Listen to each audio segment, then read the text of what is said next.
आई हीच ती साडी ना? तू नेहमी सणासुदीला नेसायचीस आणि मी तुझ्या मागे हट्ट करायची, आई की हीच साडी मला माझ्या लग्नात नेसायची.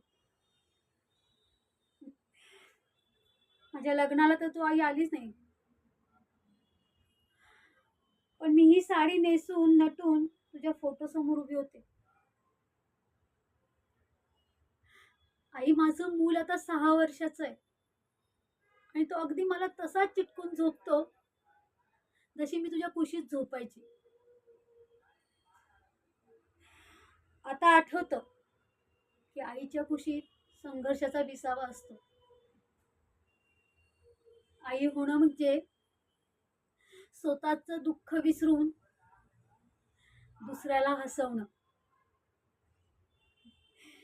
स्वतःचे अश्रू लपवून दुसऱ्याला पंख देणं.